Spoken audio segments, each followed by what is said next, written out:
No capítulo 18 de Mateus, no versículo 15, Jesus ele vai tratar sobre a igreja. São poucas vezes no Evangelho que a gente ouve a palavra igreja. São mais 3 vezes ou 4. A gente ouve a palavra igreja assim, nos Evangelhos. A gente ouve mais nas epístolas e nos livros históricos das Escrituras. Mas em Hebreus, capítulo 12, antes de a gente ler Mateus, o escritor Hebreus, no capítulo 12, no versículo 6, ele fala que pois o Senhor disciplina a quem ama e educa a todos que recebem como filho. Antes de a gente ler o Mateus, é assim que quando a gente vai falar sobre disciplina bíblica, a gente sempre ouve como uma coisa negativa, como uma coisa ruim. Sempre, a gente não é uma coisa que a gente tem tanto prazer de ouvir ou de falar. Mas a Bíblia fala que uma das formas de Deus mostrar o seu amor para alguém é fazendo o quê? Disciplinando. Os escritores assim que o Senhor ele disciplina quem ele ama e a quem ele recebe como filho. Mateus vai tratar sobre esse assunto, sobre Mateus 18, versículo 15. Bom que os irmãos acompanhem a leitura mesmo. Diz assim: ora, se o teu irmão pecar, vai e repreende-o entre ti e ele só. Se te ouvir, terás ganho quem? Teu irmão. Mas se não te ouvir, leva ainda contigo 1 ou 2, para que pela boca de 2 ou 3 testemunhas toda a palavra seja confirmada. Se recusar ouvi-lo, diz o quê? A igreja. E se também recusar ouvir a igreja, considera-o como gentil e publicano. Em verdade vos digo que tudo quanto ligares na terra será ligado no céu. E tudo quanto ligares na terra será desligado no céu. Ainda vos digo mais, se 2 de vós na terra concordarem acerca de qualquer coisa que pedirem, isso lhe será feito por vosso Pai, que está onde? Nos céus. Pois onde se acharem 2 ou 3 reunidos em meu nome, aí eu estarei no meio deles. Aí, esse texto já começa com uma pancada, irmão. Primeiro que ele diz assim que os irmãos vão pegar com você em algum momento. Ele já começa a falar, olha, em algum momento, algum irmão vai pegar contra ti. Ele começa a falar, os irmãos pecam. Você não pode habitar no meio de pecadores e pensar que ninguém vai pecar contra ti. Isso em qualquer lugar, seja numa empresa, seja na igreja, em qualquer lugar, onde você for. Então, isso ainda deixa mais claro que cristãos podem pecar contra quem? Contra outros cristãos mesmo. Até no convívio de igreja mesmo. Então, é sempre bom lembrar às vezes que a igreja não é a Disney. É gente perfeita. A gente, às vezes, tem gente que não vem na igreja porque fala que a igreja tem muitos hipócritas, na igreja é aquilo, é assado, é cozido, mas só que você não pode esperar o tipo de pessoas na igreja. Essas pessoas que estão na igreja, elas estão aqui porque reconhecem que têm pecados. E estão aqui porque carecem de quem? De ajuda de Deus, de perdão de pecados. Então, é fácil servir a Deus, é fácil se relacionar com Deus, porque Deus é quem? Perfeito. Mas é difícil se relacionar com um pecador. É difícil se relacionar com o seu irmão. Deus nunca vai pecar contra ti.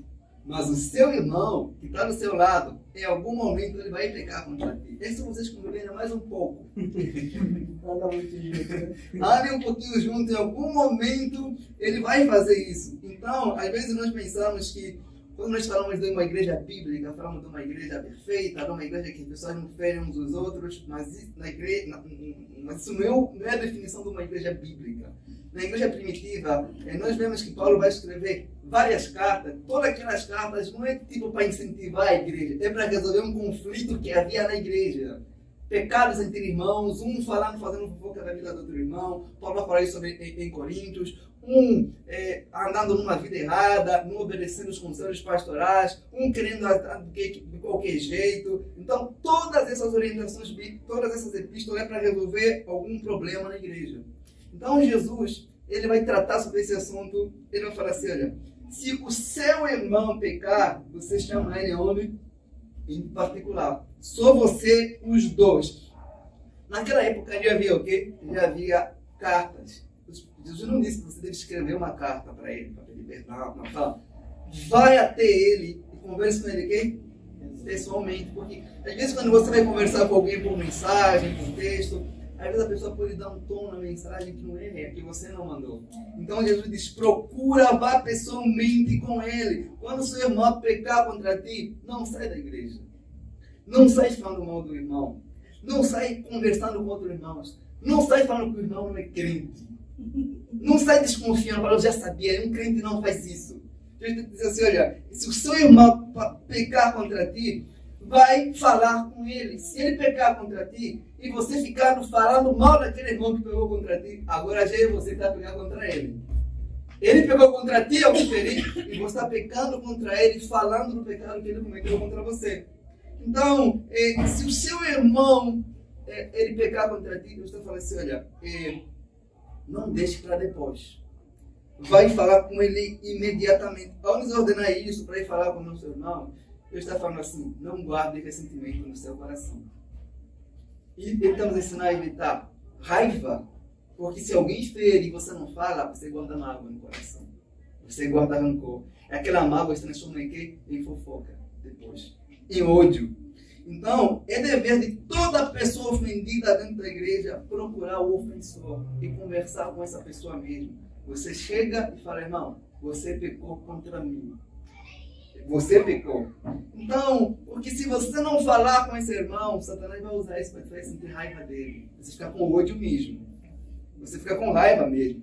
Então, ao dizer isso para você falar com o irmão de modo particular, Deus está falando, fazendo isso, vocês estão prevenindo a igreja de fofocas. Isso não acontece apenas aqui na igreja com pessoas adultas, acontece com crianças também. Na escolinha também acontece isso. Se vocês conversarem com crianças, tem criança que tem mágoa do coleguinha, fez coisa besta, às vezes não emprestou lápis de cor, guarda uma mágoa. Com crianças acontece isso.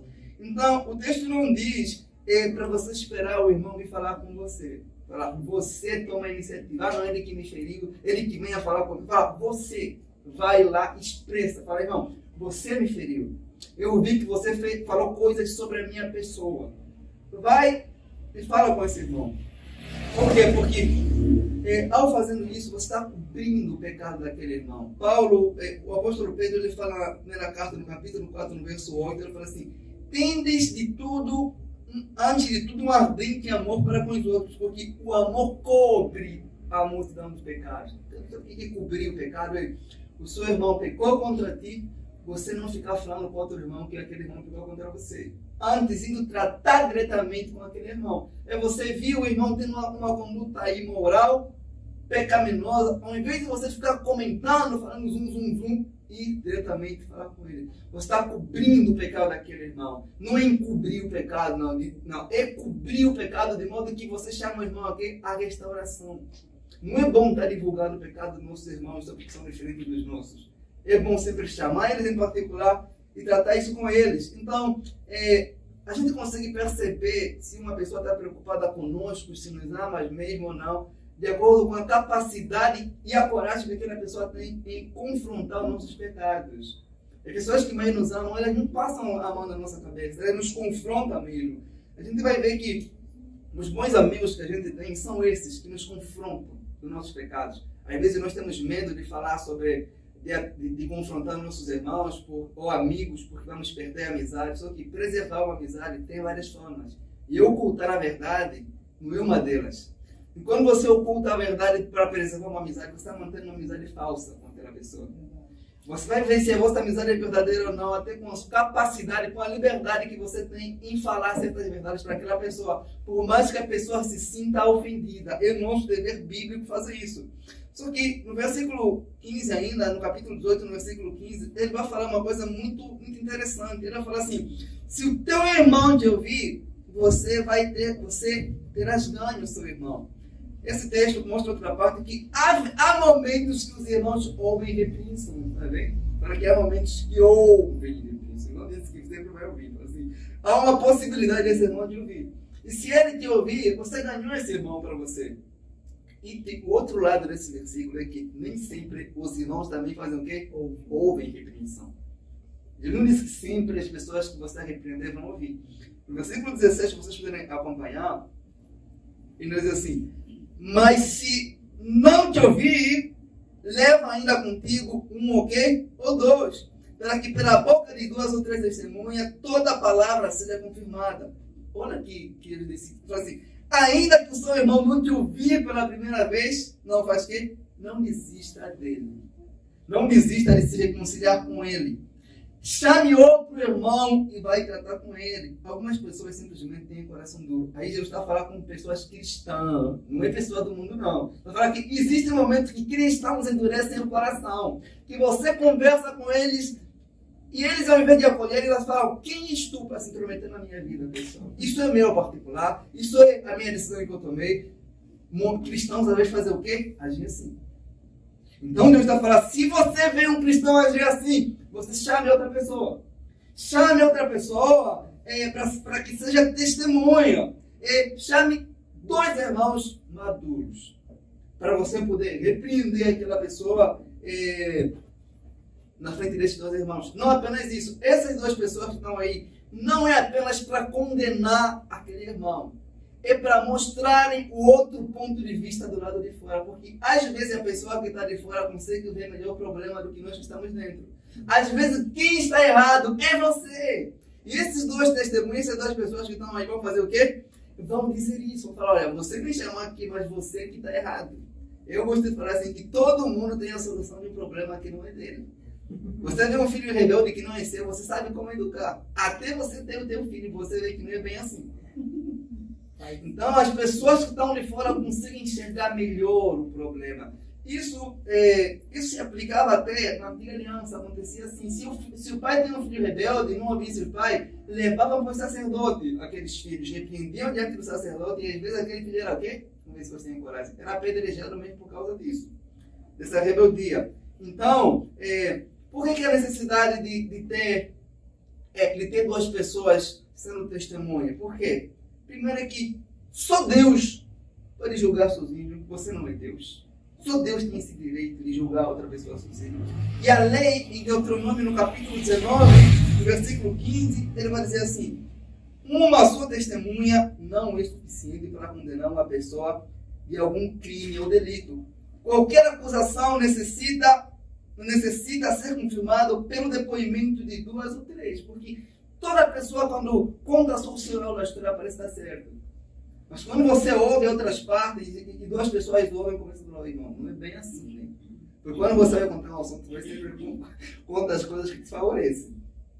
E Jesus ainda diz assim em João 8,17, fala assim: o testemunho de 2 pessoas é o quê?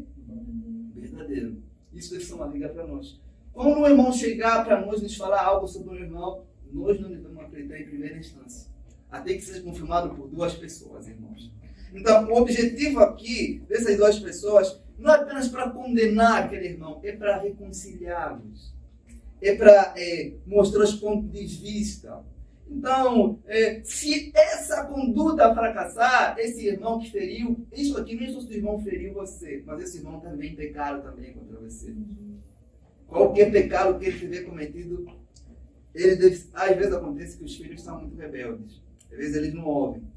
Em casa não ouve, mas às vezes uma pessoa que frequenta a igreja. Isso se aplica também a filhos rebeldes. Se não ouve os pais em casa, tem que fazer o quê? Trazer o problema para a igreja. Se eles não ouvirem 2 ou mais, a gente pega todo o problema e faz o quê? Traz para a igreja. Por que esse problema deve vir para a igreja? Paulo diz em 1 Coríntios 6,5, fala assim, que é para a vossa vergonha que me expresso dessa forma. Não porventura, nem ao menos um sábio entre vós que possa julgar alguma contenda entre os irmãos. Contudo, ao invés disso, um irmão recorre ao tribunal para contra o irmão e apresenta tudo diante de incrédulos. Então, na igreja de Corinto, os irmãos, quando tinham uma briga, ao invés de recorrer aos pastores, os outros irmãos que estavam aí, eles iam no tribunal. E é vergonhoso isso. Problemas de crentes devem ser resolvidos onde? Na igreja local. Não é nos tribunais. Se um irmão tem um problema com você, vocês falam: irmão, parece engraçado, né? Mas havia esses processos na igreja. Tá entendendo? Você pode pensar que a convivência de cristão não chega nesse nível. Chega. Às vezes a pessoa é tão rebelde com o coração tão duro, você fala assim: só me resta recorrer ao quê? A tribunal. E fazia isso. Então Paulo fala, traga o problema para a igreja. No versículo 16, vamos ler o versículo 16 do verso 17 de Mateus ainda. Fala assim, mas se não te ouvir, leva ainda contigo 1 ou 2, para que pela boca de 2 ou 3 testemunhas, toda palavra seja o quê? Confirmada. Mas se a pessoa que pecou não ouvir essas pessoas, então conte tudo o quê? A igreja. E se ele não ouvir a igreja, trata-o como o quê? Como pagão ou como um cobrador de quê? De imposto. Então, irmão, quando os nossos problemas, a gente não consegue solucioná-lo assim que for uma pessoa conversando com o irmão, isso seja no relacionamento conjugal, seja no relacionamento de pai com filho, seja qualquer relacionamento que você tem, se não conseguiu resolver, mesmo chamando 2 pessoas, deve trazer para quê? Para a igreja. A gente só traz o problema público diante da igreja para que a igreja toda possa saber como tem sido o procedimento de quem? Desse irmão. Devemos disciplinar esse irmão. Olha que o texto diz, fala assim que se não te ouvir, leva-te à igreja, que tem que ser tratado como quem? Como gentil. Ele pode não ser um gentil. Ele pode não ser um publicano. Mas só pelo fato de não aceitar a repreensão de 2 irmãos, ele está agindo justamente como eles. Os publicanos não ouviam o que outras pessoas tinham para dizer. Então, tratar uma pessoa que vive em pecado como se fosse um cristão é contribuir para aquela pessoa permanecer no pecado. É ajudar, na verdade, é incentivar essa pessoa. O texto está dizendo assim, não trate como irmão uma pessoa que não se comporte como um irmão. Não trate essa pessoa, se trate como gentil, como publicano. Então, aqui não tem muito isso, mas eu me lembro lá em Angola, acontecia o seguinte, se um irmão estava tendo uma conduta pecaminosa, errada, os irmãos chegaram e falaram assim, Pai do Senhor, irmãos. Os irmãos falavam, boa noite. Às vezes ele chegava diante de um grupo, falava Pai do Senhor, e ninguém dava Pai do Senhor para ele. Eles respondiam com quê? Boa noite. A paz do Senhor é para aquele que anda nos preceitos de quem? Do Senhor. E quando o irmão percebia que responderam boa noite, ele já começa a se examinando. Será que estou andando de forma errada? Os irmãos tinham essa conduta. Os irmãos falavam, eu não dou a paz do Senhor para o fulano, porque ele tem andado de forma errada, mesmo já conversando com quem? Com ele. Eu me lembro muito bem que uma vez eu visitei uma Assembleia de Deus, a minha colega da escola que estava me contando isso também, e no momento do culto o pastor chamou, fez um anúncio, falou assim, olha, eu estou aqui para anunciar que a gente vai estar excomungando a irmã X, porque ela viveu em pecado da fornicação, está grávida, e a gente vai excomungar ela. Na minha cabeça, eu falei assim, isso é falta de amor. Só que esse foi o procedimento bíblico. Porque aquela moça foi orientada, recebeu orientações pastorais, recebeu orientação de alguns irmãos e não acolheu essa orientação. E viveu em pecado secreto.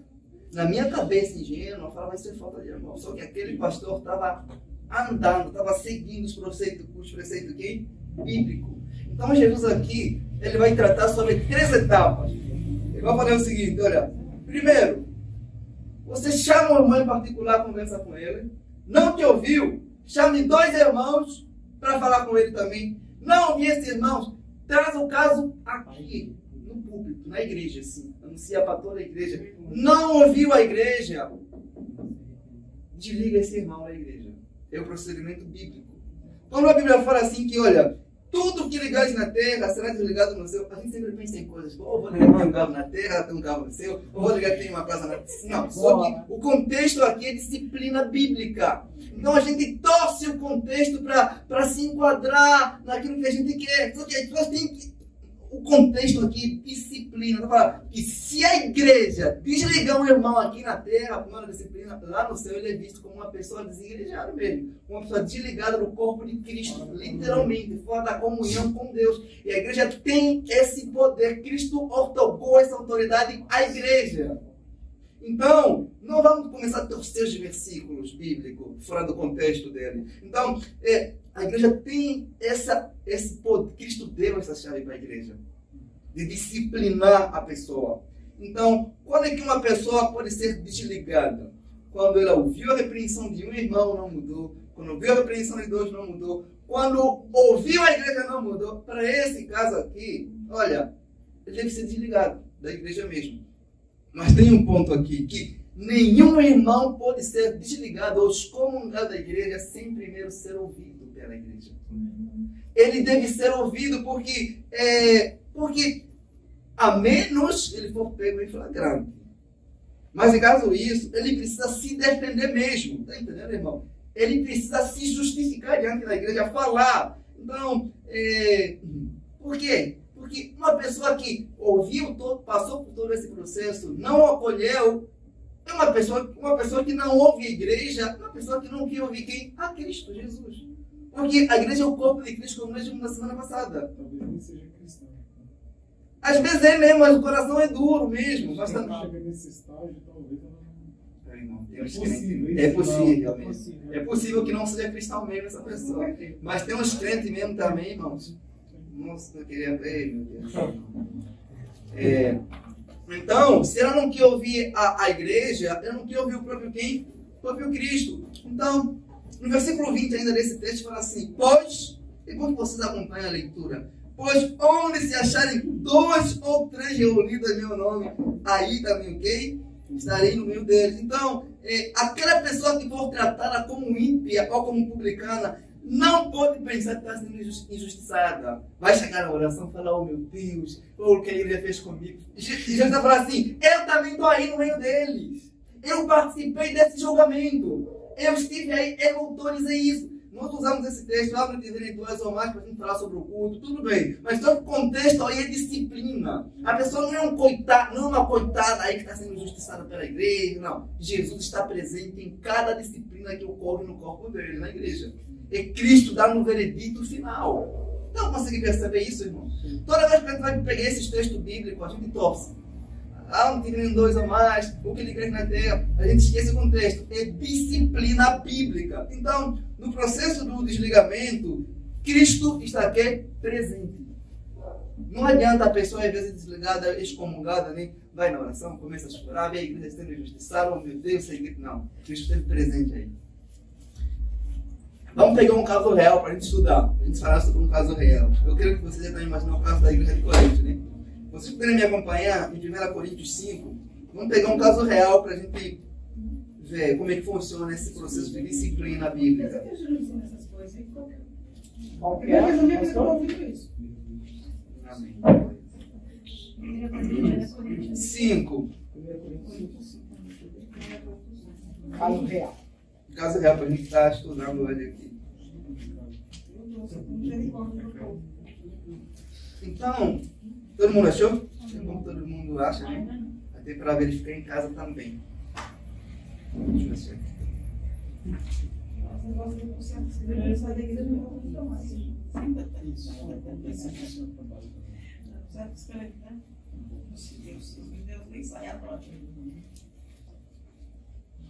vamos esperar o irmão, o obreiro aí, Manuel, achar o. Tá certo. O obreiro Miguel. Tá certo. Então, 1 Coríntios 5, 1. Fala assim. Olha aqui, irmãos. Todo mundo achou? Todo mundo acha aí? Fala assim. Geralmente se ouve que entre vós o quê? Imoralidade. Imoralidade que nem mesmo entre os gentios se vê. Ao ponto de haver quem vive com a mulher de quem? Do seu pai.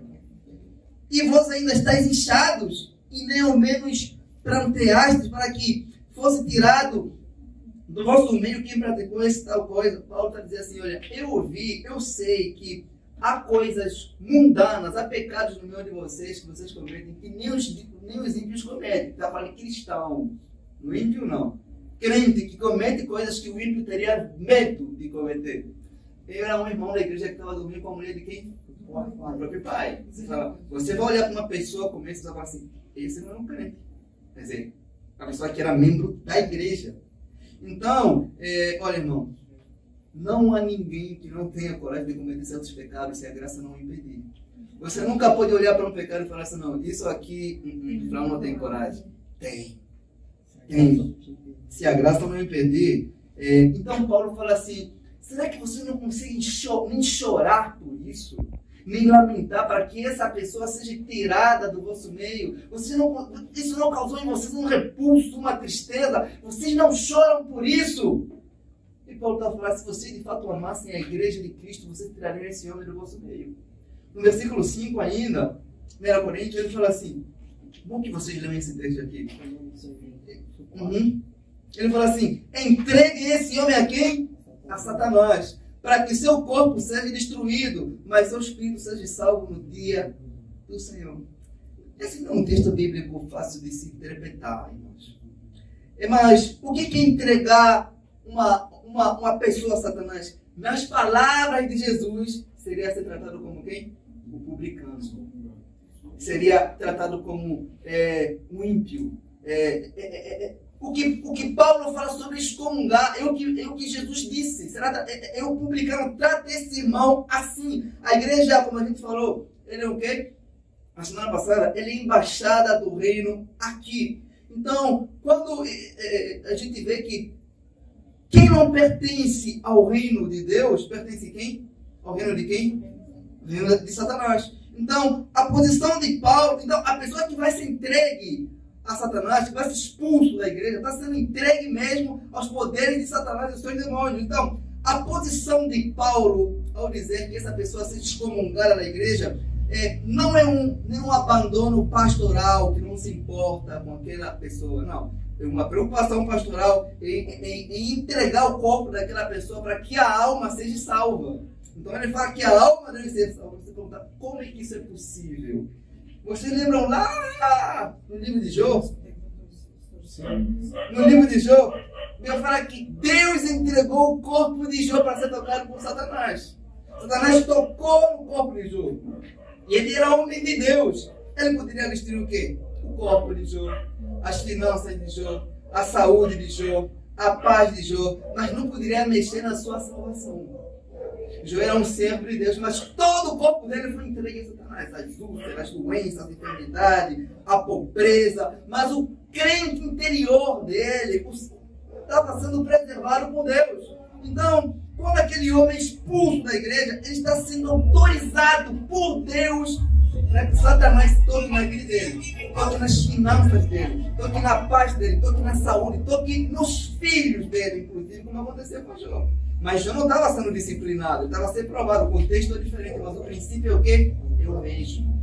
Satanás pode sim tocar numa pessoa que tem disciplina contra a igreja, porque o corpo dele entrega a Satanás para ele tocar mesmo. Então, como ele é crente, um crente no Senhor, Deus não o condena, mas Deus o quê? Deus o disciplina. Deus não fica em silêncio esperar aquele crente morrer para o condenar, porque o crente não pode ser condenado pelo Senhor, mas pode ser o quê? Disciplinado. A disciplina tem o objetivo de correção, a condenação não. O crente é disciplinado para ser corrigido pelo Senhor. O ímpio não é disciplinado, não. Aqui na igreja não disciplinamos ímpios. A igreja não tem essa autoridade de disciplinar ímpios. A gente disciplina crentes da igreja. Nem Deus disciplina ímpio. Não, o ímpio é condenado. A condenação é eterna, não tem um caráter de restauração da alma daquela pessoa. Não, e não é temporário. O castigo do ímpio é castigado, será castigado.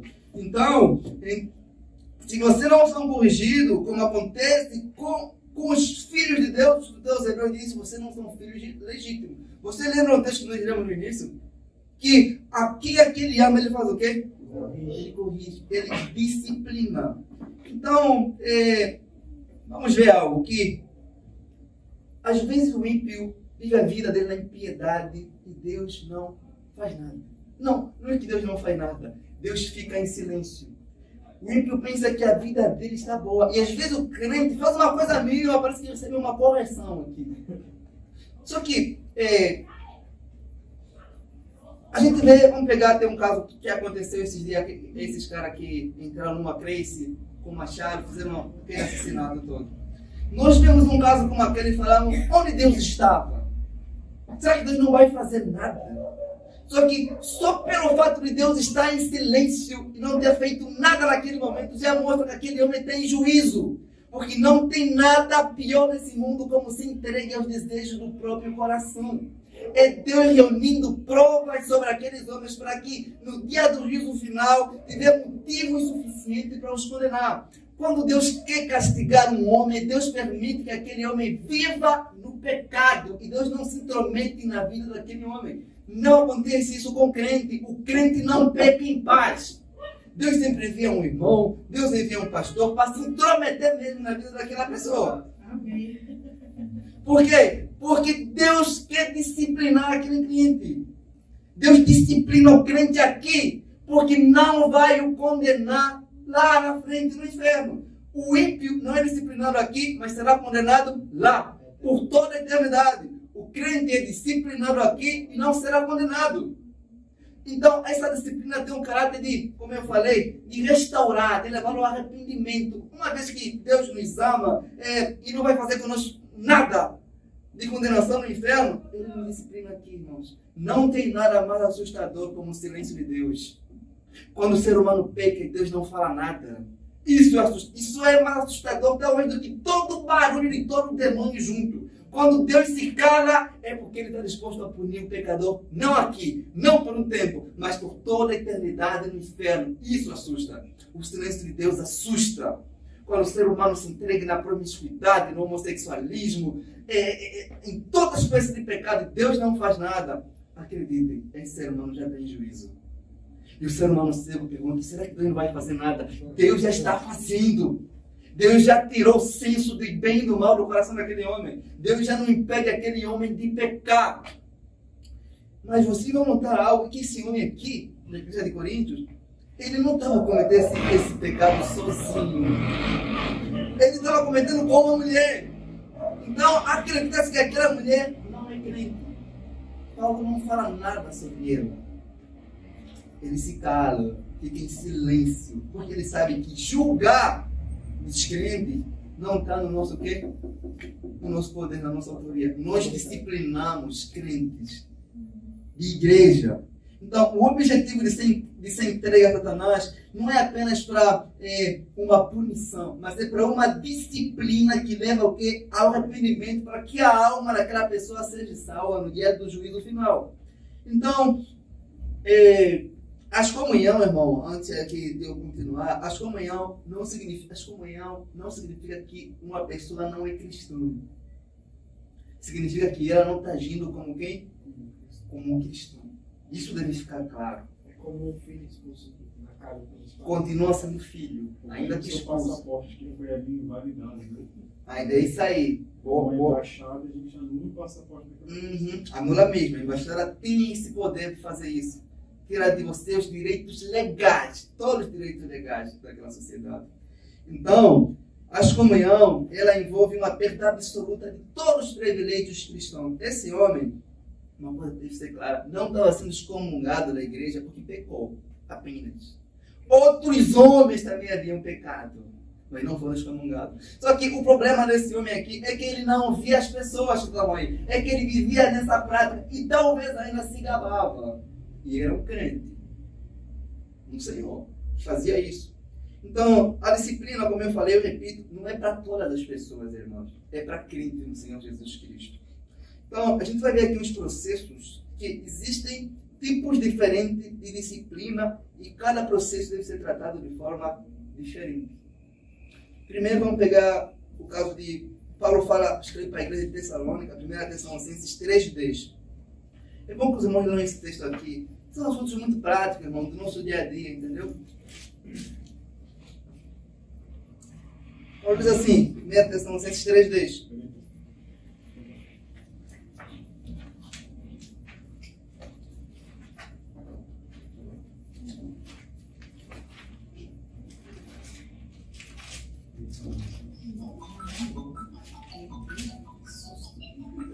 Diz assim a palavra de Deus.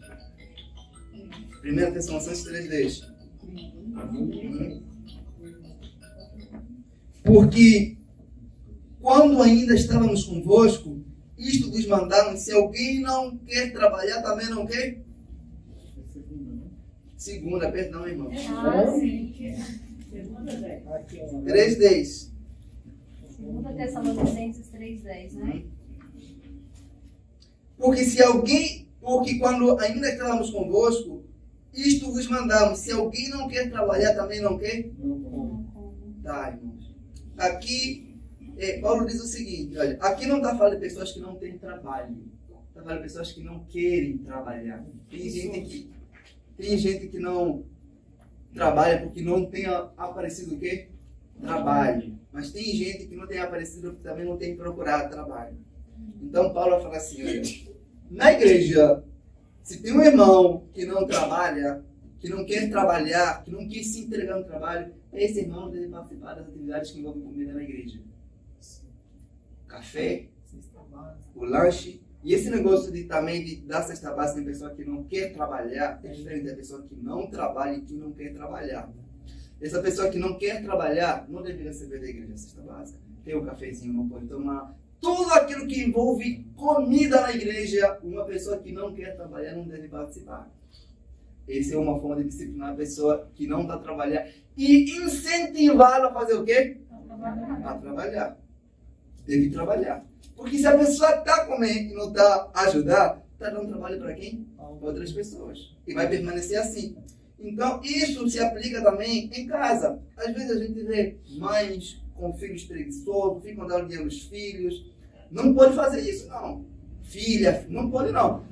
Deve cortar mesmo esse negócio de mesada para homem ou mulher com mais de 18 anos que não quer trabalhar. Isso é incentivar a pessoa a permanecer na preguiça.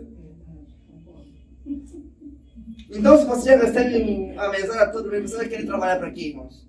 Então, a orientação bíblica é: não quer trabalhar, não faz o quê? Não coma. Às vezes, é bom a gente tocar nesse assunto. Então, uma mãe, por exemplo, que ajuda financeiramente uma pessoa que não quer trabalhar, está ajudando aquele filho a permanecer desempregado. É isso aí. Então, isso deve ser um procedimento aqui, a gente está conversando aqui, um padrão mesmo da igreja, meus irmãos.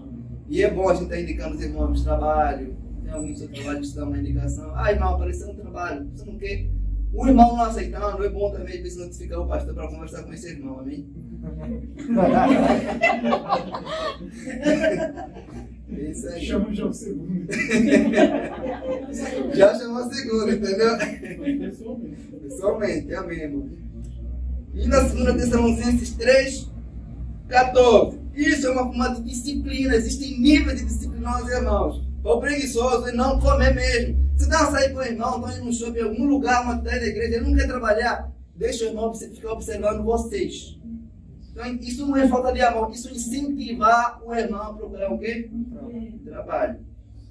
2 Tessalonicenses 3:14.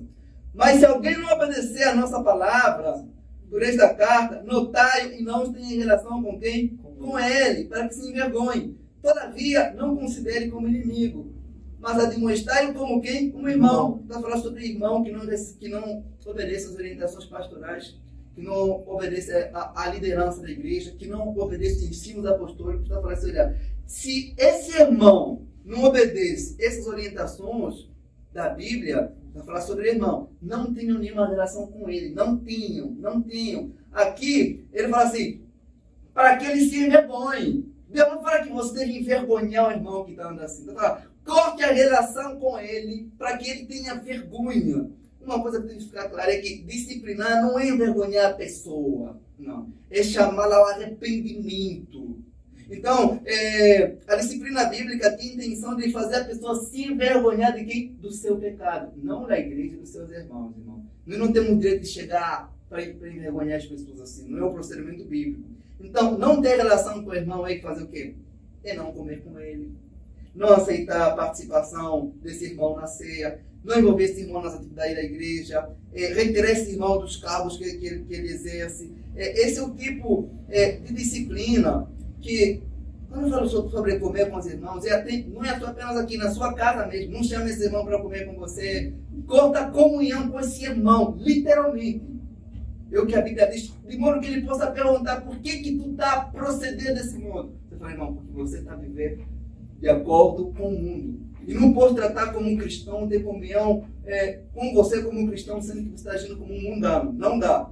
Então, esse negócio, olha como é importante. Tudo é falar, não coma. Paulo está Não coma, não aceita. Se ele for na sua casa, não dê comida para ele. Não tenha comunhão com esse. Não tenha mesmo comunhão. Isso deve ficar claro. Nem água também. 1 Coríntios, porque pode ser uma forma de comunhão com aquela pessoa. A pessoa tem que sentir que está em pecado. 1 Coríntios 5:11. O que diz aqui? Diz assim. Mas olha aqui, Paulo vai reforçar sobre esse assunto. Mas agora vos escrevo que não conversem com aquele que dizem irmão e for o quê? For impuro, devasso, avarento, ou idólatra, ou maldizento, ou beberrão, ou roubador, com esse tal nem sequer come. Está vendo que a disciplina bíblica sempre envolve comida? Não coma com essa pessoa. Versículo 10. Olha o que ele diz aqui. Olha aqui. Com isto, não me referi à comunicação em geral com os devassos desse mundo, ou com os avarentos, ou com os roubadores, ou com os idólatras, porque senão teriam que fazer o quê? Sair do mundo. Quando eu falo assim, olha, vocês podem conversar com as pessoas que são idólatras do mundo, mas se um crente, ele é pego roubando, cometendo pecados dessa natureza, de idolatria, de roubo, de avareza, de sensualidade, não aceitem essa pessoa na comunhão da igreja, não converse, não comunique, não se associe com eles, não fale com esse irmão de nenhum modo. Então, inclusive, nós, ao receber alguém como membro da igreja, nós temos o direito como igreja de questionar aquela pessoa. Quem é você? Como você vive? Como você tem procedido? Então, Paulo não tinha nada contra esses irmãos, tipo uma coisa vingativa. O que Paulo tinha é um amor pela igreja do Senhor. Todas essas orientações é o amor que ele tinha pela igreja. Então, uma coisa que o irmão Gabriel tocou no sábado, é bom, a gente está falando sobre a Páscoa hoje, né? Se vocês forem ver nesse primeiro 1 Coríntios, no capítulo 5, no versículo 6, nesse contexto anda de disciplina. Olha o que ele diz aqui.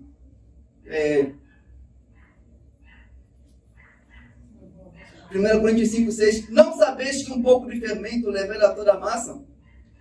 Expurgai o fermento velho para que sejas massa nova. Assim como sois sem fermento, porque Cristo, nossa Páscoa, já foi quê? Justificado.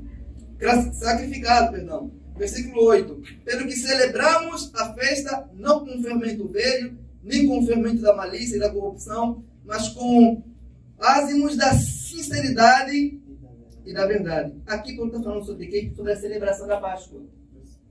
Ele vai falar assim, olha, vocês não podem falar sobre a ceia, ou celebrar sobre a Páscoa, né? Sendo que tem imoralidade no meio de vocês não querem tratar sobre isso. Então, Paulo vai falar assim, não sabem que um pouco de fermento levera toda a massa, um pouco de fermento faz a massa para fermentar. Vai falar, uma só pessoa que vive na imoralidade dentro da igreja tem poder de fomentar toda a igreja dessa forma. Principalmente pessoas que têm destaque. Então, o irmão que tem pecado, a igreja não repreende, a igreja não conversa. O que vai acontecer? Outro irmão pode pensar que isso é o quê? Padrão. Normal. Pega um exemplo, por exemplo, vou focar na pessoa que não quer trabalhar e recebe uma cesta básica da igreja. Então eu vou falar, oxi, afinal é assim nessa igreja? Vai querer pegar o meu procedimento. Vai pegar o meu procedimento. Vai pegar um procedimento. Isso, irmãos, não pode acontecer. Nenhuma igreja é tão pura ao ponto de resistir a pessoas não contaminadas. Não tem uma igreja que é tão pura para falar assim, não, essa igreja aqui, não. Não, ninguém. É tipo o quê, irmão? É tipo, quando o seu corpo está sujo, está doente, está com alguma coisa, a necessidade de fazer o quê? De amputar um membro que está doente. Se o seu braço estiver podre, com os ossos quebrados, às vezes o médico ele faz uma cirurgia, ele amputa para preservar o corpo todo. Às vezes, para preservar uma igreja toda, a necessidade de excomungar algumas pessoas mesmo. Então, a dor desse isolamento, dessas comunhão, pode levar a pessoa a quê? A arrependimento. O foco não é a humilhação da pessoa, ninguém tem prazer de humilhar ninguém, é o arrependimento da pessoa. Olha, porque se a igreja não disciplina essa pessoa, é como se tivesse a encorajar a pessoa a permanecer nessa prática. Mesmo em silêncio, a igreja diz isso. Então, a igreja que não tem esse costume, né, incentiva as pessoas a viver assim. todo pecado, irmãos, não esquece. O texto em que nós lemos em Coríntios, ele vai citar alguns pecados, como a avareza, idolatria, o roubo. Todo pecado é errado, mas existem pecados que não se esperam de forma notória no cristão. Você nunca já espera que um cristão vai roubar. Você não espera que um cristão vai ser um idólatra. Então, mas uma coisa que devemos aprender a diferenciar também. Viver no pecado e pecar são coisas diferentes. Existem pessoas que vivem, que têm essa prática. Uma pessoa, por exemplo, que comete o pecado e vem conversar pedindo ajuda pastoral, não precisa de disciplina naquele momento, precisa de quê? De acompanhamento pastoral, acompanhamento. Mas uma pessoa que vive em pecado secreto e for descoberto, essa pessoa tem que ser disciplinada. Literalmente. Então, por que alguns pecados secretos, né, merecem disciplina? Porque quem vive em pecado secreto não quer enganar apenas a si mesmo, quer enganar a igreja, quer enganar Deus. Ele mostra uma coisa que não é. Ele quer mentir a Deus. Então, uma pessoa que for descoberta em pecado secreto deve ser disciplinada pela igreja. E o irmão que descobrir que uma pessoa tem pecado secreto e não comunica a igreja, está em pecado também. Está contribuindo para o pecado daquela pessoa, para ele estar a ajudar aquela pessoa a caminhar em direção do inferno. Então, ainda focando sobre a excomunhão, para ir em outro ponto, é que a excomunhão ele é um recurso do próprio Deus para manter a sua igreja o quê? Pura, santa. Então, há pessoas excomungadas, às vezes, talvez não receber muitos benefícios, mas a própria igreja que está aí recebe. Porque vive com temor. Não só a igreja, o mundo. O mundo pensa duas vezes para a igreja. Fala assim, não, se eu tenho que ir nessa igreja, eu tenho que viver de forma santa, de forma pura. Ainda, Paulo vai tratar um assunto, quando ele vai falar para Timóteo, que ele é um pastor jovem, 1 Timóteo 4,20, eu vou ler, gostaria que o irmão ouvisse a leitura, ele fala assim, 1 Timóteo 5,20. Aos que vivem no pecado, repreende-os na presença de quem? De todos, para que também outros tenham o quê? Temor. A disciplina bíblica não é apenas sobre ele, é sobre a igreja. É para trazer um temor na igreja. Como eu falei, Paulo aí fala sobre pessoas que vivem no pecado. Lê o texto de novo, fala, os que vivem no pecado.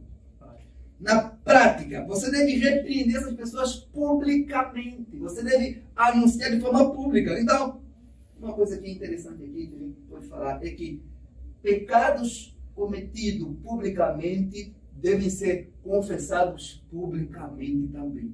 Não existe esse negócio de você falar, não, já me acertei com Deus. Não. Quando você fere o teu próximo, você deve chegar no seu próximo e fazer o quê? Se reconciliar com ele. Existem pecados que devem ser confessados publicamente e devem ser repreendidos publicamente também. Eu me lembro lá em Angola, às vezes tem uns irmãos que... Nossa, irmão, fiquei lembrando aqui agora. Tem um irmão que ele pegou a letra de um louvor, mentiu a igreja toda que o louvor é dele. Ele pegou a letra de um louvor que já existia, a igreja cantava o louvor pensando que era dele. Esse é um pecado público. Uma mentira pública. Ele fez isso mesmo, na cara dura, uma pessoa que cantava na igreja. E na situação plágio, tudo bem, mas ele falou que a letra é dele mesmo, assim, que ele escreveu. Ele vai contar toda uma história. Ele inventou. E a igreja amava aquele louvor. Quer ser processado, pastor? O pecado seria receber a disciplina e continuar errando. Aí vai para o público. Aí vai para o público, e também quando a pessoa não confessa, não procura ajuda para tratar aquele pecado. E é descoberto. É o processo inicial. Porque essa pessoa quer mentir a igreja, quer mostrar uma imagem da igreja que não é dele. Quer enganar toda a igreja. Então, a gente vai ver isso, que esses pecados públicos, às vezes, merecem mesmo ser anunciados publicamente. Isso dói o coração do pastor ter que fazer isso. Eu me lembro que, recentemente, o pastor falou lá, madrugada, ele ligou para mim e falou, estou com o coração apertado, porque eu tive que exercer disciplina com uma pessoa que eu amava muito na igreja. Parece que o pastor foi mais afetado por aquela pessoa, porque é doloroso às vezes, porque o pastor pode ser visto como uma pessoa que não tem o quê? Amor no coração. É uma tentação. É uma tentação mesmo. Então, mas tem algumas coisas que nós precisamos saber sobre a disciplina bíblica. A primeira é que a disciplina bíblica nunca deve ser vista como um ato de quê? De vingança. A gente nunca deve recorrer à disciplina como um ato de vingança, mas pelo amor. Uma mãe, quando seu filho falha, ele o disciplina por vingança ou por amor? Por amor. A disciplina que a igreja exerce é por amor. Não é se vingar daquela pessoa. Não, irmão. Até mesmo você, quando vai buscar um irmão para fazer uma queixa, você deve analisar a motivação do seu coração. Será que é a vingança que você quer ou é a restauração daquela pessoa? Se for vingança, vocês dois estão em pecado. Vocês devem se arrepender. Paulo fala em Romanos 12, 19, fala assim: não vos vingueis o quê? Não vos vingueis a vós mesmos. Não faça vingança com as próprias mãos. Porque Deus é quem faz a vingança. Não disciplinamos porque queremos se vingar de alguém, mas queremos deixar claro que o estilo de vida daquela pessoa não é aprovado por Deus. Irmãos, você fala, mas se a gente disciplinar, as pessoas vão sair para a igreja, a pessoa vai se desviar. Irmão, uma pessoa que para chegar no ponto de chegar aqui no púlpito para ser exortado, já está vivendo de forma desviada. Então, nunca ninguém se desviou porque foi disciplinado. Sabe o que faz a pessoa se desviar? O pecado. Não é a disciplina. A disciplina é a restauração. Então, a disciplina, na verdade, é um remédio. Não, a disciplina é pior mesmo. Segundo ponto, a disciplina nunca pode ser vista como uma forma de humilhar o irmão. Nunca. Nunca. Terceiro ponto, a disciplina nunca pode ser desesperançosa. Sabe, irmão, nós não disciplinamos as pessoas porque não acreditamos mais que elas podem mudar. É porque nós acreditamos que elas podem mudar que nós a disciplinamos. Porque se a igreja não acreditasse que aquela pessoa pode mudar, deixaria a pessoa viver do seu jeito. Quando a igreja disciplina, está dizendo, nós acreditamos que pode haver o quê? Uma mudança. Amém. O quarto ponto é que a pessoa disciplinada nunca deve ser vista como o quê? Como inimigo do povo de Deus. Nunca. Paulo fala isso em 2 Tessalonicenses 3,15. Todavia, não considera como quem? Como inimigo, mas a demonstra como irmão. Mesmo essa pessoa estando errada, às vezes mesmo resistindo, não deve ser tratado como irmão, mas ainda assim um irmão. Não um inimigo. Você não pode ficar com ódio dessa pessoa. Isso é difícil. Não ficar com raiva de uma pessoa que feriu. De uma pessoa que resiste, que tem um coração endurecido. Às vezes você começa a falar, mas Deus vai salvar essa pessoa.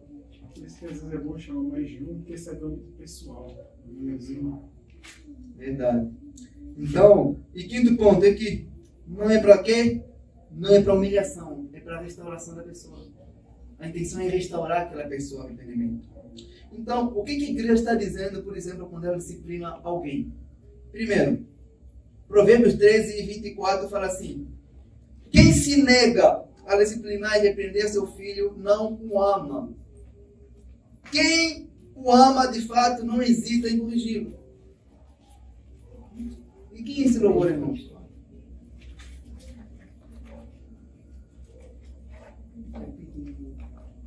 Calminha, então, irmão. Vai ter tempo para louvar. Então, Provérbios fala assim que quem não disciplina o seu filho, não ama o seu filho. Então, quando a igreja pratica a disciplina, está dizendo que ama aquele indivíduo o suficiente e não vai deixar ele pecar em paz. Não vai deixar essa pessoa caminhar em direção do inferno em paz. É como se a igreja dissesse, olha, amamos você o suficiente para deixar continuar nessa prática. Quando praticamos a disciplina, estamos dizendo que não queremos que a igreja se mantenha o quê? Impura. Não é sobre a coisa pessoal, não.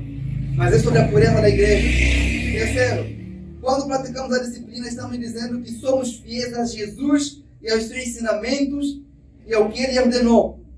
Então, e se alguém tem problema com disciplina, com excomunhão, não tem problema com a igreja, tem problema com Jesus, porque ele foi a primeira pessoa a ensinar sobre a excomunhão.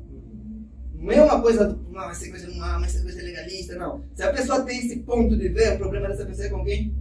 Com Jesus, com o próprio Deus. Não é com a igreja, não. Com os ensinos de Cristo. Então, quarto ponto, quando a igreja pratica a disciplina, está dizendo que não estamos muito preocupados com o número de igreja, de pessoas, estamos preocupados com a pureza da igreja. E sexto ponto é que as pessoas podem não gostar da disciplina bíblica, ou não ver como uma coisa não muito boa, mas só não podem dizer que não é bíblica. Só não podem dizer que Jesus não ordenou a fazer isso. Está nas Escrituras. Sétimo ponto.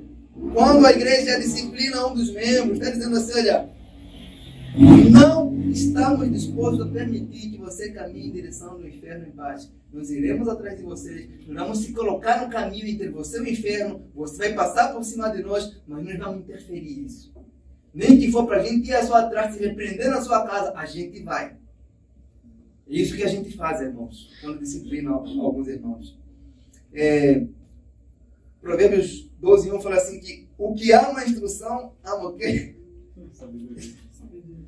O que ama a instrução, ama o conhecimento. Mas o que odeia a disciplina é o quê? É estúpido.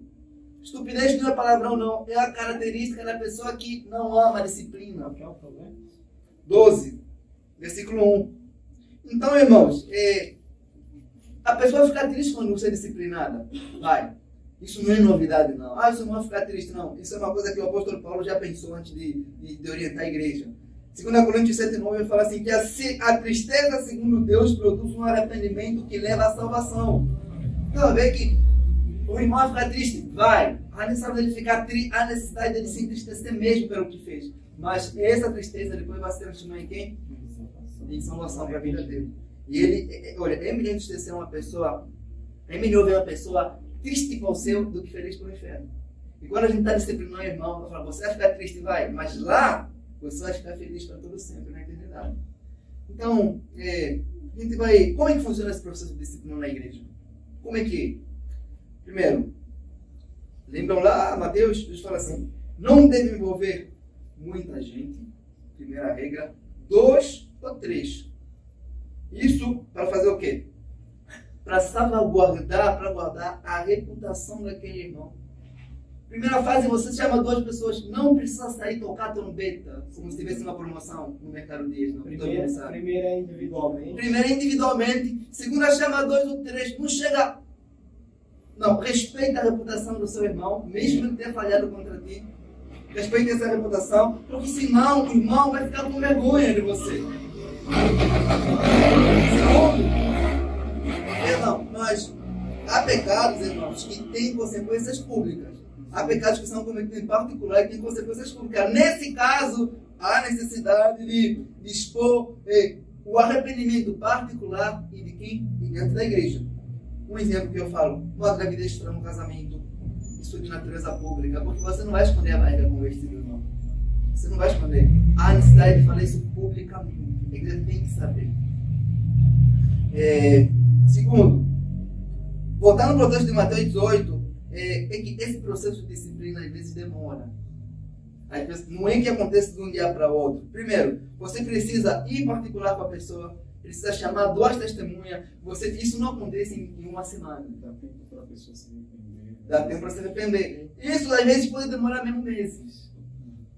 Pode demorar. Então, porque as autoridades da igreja, os pastores, nesse caso, né? Eles devem investigar o caso. Não é você ficar idiotando a vida do seu irmão, não. Não é você, não. Então, precisa ter provas contra aquela pessoa mesmo. A igreja deve dar o direito daquele membro acusado de fazer o quê? De se defender. De mostrar sua versão. Às vezes, vocês têm um problema pessoal com o irmão, que o irmão seja visto de forma errada. Então, esse irmão tem todo o direito de chegar e falar assim, olha, eu preciso me defender. Então, alguns processos disciplinares demoram mesmo, irmãos. Então, tem que tentar restaurar aqui para trazer umas aplicações práticas aqui, né? É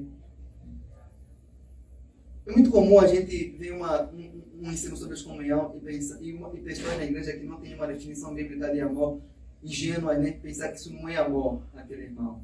Não, você que não tem a definição bíblica sobre o amor. Isso é uma ordem de Cristo. É por amor à igreja e os ensinamentos do Senhor que é essa comunhão mesmo, quando há necessidade. Primeiro, por quanto tempo que uma pessoa deve ficar em disciplina? Tem gente que demora um pouquinho para se arrepender, mas tem pessoa que na primeira correção ele se arrepende. O tempo que a pessoa o que vai evidenciar, o tempo vai ser a evidência de um arrependimento genuíno. Tem igrejas que disciplinam a pessoa por 6 meses, 3, às vezes a pessoa pode ficar 6 meses não se arrepender Nesse desse caso, quando você está falando de disciplina, é quando ela é excomungada, né? quando ele é excomungado mesmo. Então, esse homem, o seu arrependimento deve ser tão evidente quanto o seu pecado. E não é ele falar que se arrependeu. A igreja percebe que ele se arrependeu. Porque tem frutos de arrependimento. Não é o que ele fala, é o que ele faz que vai mostrar se ele realmente se arrependeu. Então, como é que saberemos se alguém se arrependeu ou não? Tem outro ponto. Paulo fala em Efésios, fala assim que aquele que furtava não furte mais, antes trabalhe, fazendo com as mãos o que é bom, para que tenham que repartir com o que tem necessidade. Qual é o pecado desse irmão aqui? Com contexto, é o quê? Eu roubo. Qual é a evidência do arrependimento dele? Eu trabalho e ajudar os que não têm nada. Se ele prejudicava, ter lavado os outros, alguém vai começar a dar sobre o seu trabalho. Não é apenas ele não deixar de fazer o que é errado, não. Ele começar a se dedicar no que é certo. Então, e uma das evidências de que uma pessoa se arrependeu de verdade é o quê? É aceitar as consequências do seu pecado. A pessoa vai aceitar as consequências. Só o perdão para uma pessoa que se arrependeu nunca é suficiente. A pessoa quer o quê? Transformação. Está disposto com a transformação. E segundo, eu vou pegar aqui um caso breve aqui, antes de terminar. Pense no caso de José. Tem um nome fictício aqui. José trabalhava numa empresa e furtou. Trabalhava na contabilidade, trabalhava com finanças. Furtou durante 3 anos. Desviou, obrigado, irmão. José nunca confessou para ninguém. José guardou, fraudou os impostos, fraudou tudo. Um José como esse que a empresa teve que acionar os tribunais. Como é que a igreja lida com o José? Nesse caso, se nós formos ingênuos, podemos chegar a José e abraçar, falar, José vai ficar tudo bem, dar uns beijinhos para José não ficar desanimado, sofrendo injustiça. Não. Vamos arrumar um advogado para você. Não, primeiro, a gente vai esperar. Se esse caso for ao tribunal, se José for condenado como culpado, ele deve ser excomungado. Porque as autoridades civis declaram que ele é culpado. Se tiver evidências que José realmente fez, ele excomungar ele. Porque ele não mentiu apenas a empresa dele, mentiu a igreja toda, mentiu o corpo de Cristo. Então, José deve ser restaurado à igreja quando a igreja perceber que é um arrependimento genuíno dele. Então, agora pense em Júlia. Pense em Júlia aqui. Eu estou trazendo os casos públicos aqui para criar casos práticos aqui, amém, irmãos? Pense em Júlia, por exemplo. Júlia é uma moça que... Quem imaginar que é Júlia aqui? Júlia é uma moça que, quando era descrente, ela teve muitos problemas de abuso sexual na infância.